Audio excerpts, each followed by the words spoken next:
मुलं नाचणीची भाकरी खात नाही, पण नाचणीमध्ये भरपूर लोह, कॅल्शियम, मॅग्नेशियम, फॉस्फरस असं खूप सारे हे असतात आणि ते आपल्या शरीराला पोषक असतात। मुलांना तर ते शरीरात गेलीच पाहिजे, पण मुलं नाचणीची भाकरी खात नाहीत। त्यासाठी आपण आज बनवणार आहोत नाचणीच्या पिठाचे खुसखुशीत लाडू। हे बघा किती खुसखुशीत होतात। खुसखुशीत होण्यासाठी मी त्यात काय घातलेलं आहे ते मी तुम्हाला दाखवणार आहे आणि खूप कमी तूप वापरून टाळ्याला न चिकटणारे असे हे लाडू आहे। तर नमस्कार, मी अनिता केदार रेसिपीज मराठीमध्ये तुमचं मनापासून स्वागत आहे। तर चला बघूया आज आपण खुसखुशीत नाचणीच्या पिठाचे लाडू। आज आपण बनवतोय खास उन्हाळा स्पेशल नाचणीच्या पिठाचे किंवा नागलीच्या पिठाचे लाडू।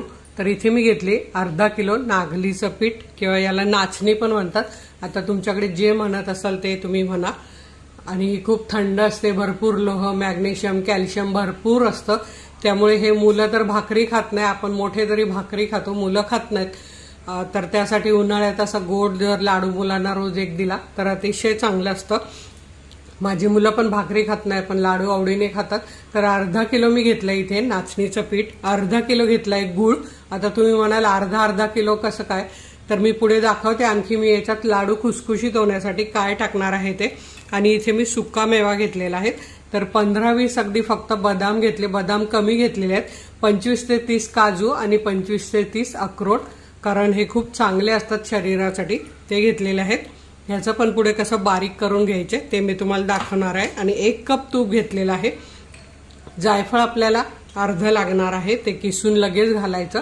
तर आता आपण आधी हे पीठ भाजायला सुरुवात करूया। तर आता हे आपण अर्धा किलो पीठ यात घालूया आणि आधी आपल्याला हे सुक्क भाजून घ्यायचं आहे। आणि चांगली जाड बुडाची कढई घ्यायची। आता इथे माझी ही लोखंडाची चांगली कढई आहे, ती मी घेतली आहे। लोखंड तर तुम्हाला माहिती आहे आपल्या शरीरासाठी किती चांगलं असतं। तर याला असं सतत हलवत असं एक 7 ते 8 मिनिटं आपण असं भाजून घेऊया।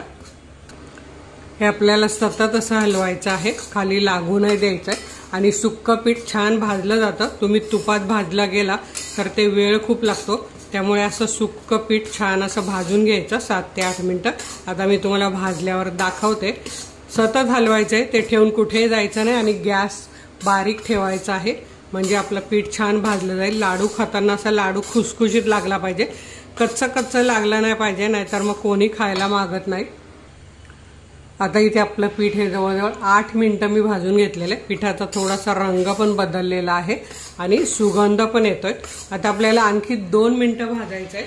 तर ते कसं भाजायचं, तर आपण यात एक 2 ते 3 चमचे साजूक तूप घालूया आणि भाजून घेऊया। तर हे बघा 4 चमचे घालते मी साजूक तूप आणि हे छान असं 2 मिनिटं भाजून घेते आणि मग आपण हे काढून घेणार आहोत। अगदी याला तूप पण खूप कमी लागतं आणि खूप छान होतात हे लाडू। तर हे बघा 1, 2 ते 3 मिनिटं झाले, तुपात आपलं पीठ छान भाजलं गेलेलं आहे। आता आपण हे काढून घेऊया। सुगंध येतोय छान, तर असं छान सुगंध सुटला की समजायचं आपलं पीठ भाजलं गेलंय। आणि असं सतत हलवायचंय, त्यामुळे पीठ आपलं जळत नाही आणि एकसारखं भाजलं जातं। आता हे सगळीकडे भाजलं गेलेलं आहे छान।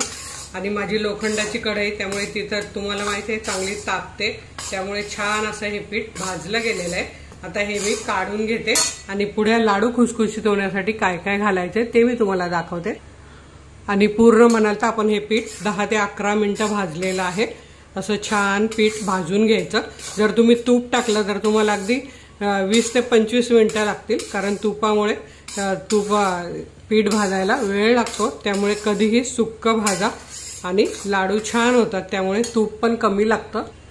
आता लाडू छान खुसखुशीत होण्यासाठी मी इथे घेतलाय 1 कप रवा, बारीक रवा आहे 0 नंबरचा, तो आपण भाजून घेऊया सुक्कात, त्यामुळे लाडू अगदी खुसखुशीत होतात आणि टाळूला चिकटत नाही।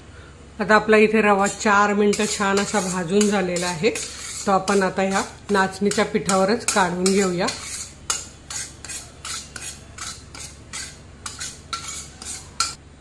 आता इथे मी घालणार आहे बेसन 1 कप, अगदी छान चवदार लाडू होतात। 1 कप म्हणजे साधारण 110 ते 120 ग्राम होतं। चाळून जसं तुम्ही भराल तसं होतं ते। आता मी हे चाळून भरलेलं आहे, तर 120 ग्राम आहे। आणि तुम्हाला नसेल घालायचं, नाही घातलं तरीही चालेल, तर आता हेही मी एक 3-4 मिनिटं छान भाजून घेते। आता इथे तुम्ही बघू शकता एक 5 मिनिटं झाले आणि आपलं पीठ छान भाजलं गेलेलं आहे। जसं आपण लाडूला भाजतो तसं सुगंध यायला सुरुवात झाली। आता हेही मी या नाचणी आणि रव्यात काढून घेते। आता आपण यात घालूया 1-2 चमचे साजूक तूप आणि आपण जो सुका मेवा घेतलाय तो भाजून घेऊया, म्हणजे कसं लाडू टिकायला मदत होते।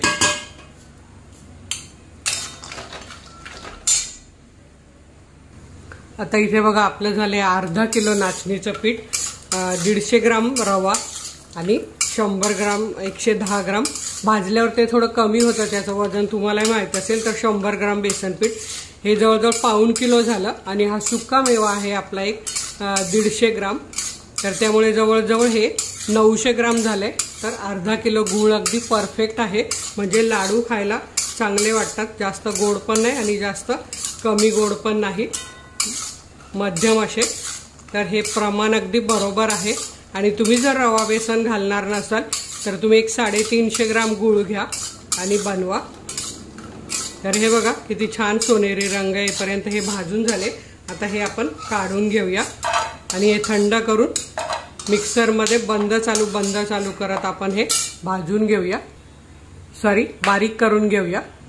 आता आपण ह्या गॅस बारीक चालूच आहे, कढईत गूळ घालूया आणि तो फक्त आपल्याला विरघळवून घ्यायचा आहे, म्हणजे गुळाच्या सगळ्या गुठळ्या मोडल्या तर लगेच गॅस बंद करायचा आहे। आपल्याला याचा काय पाक वगैरे बनवायचा नाही, तर फक्त हा सतत हलवत आपल्याला हा सुरीने कापून घेतला तर पटकन याचा विरघळतो।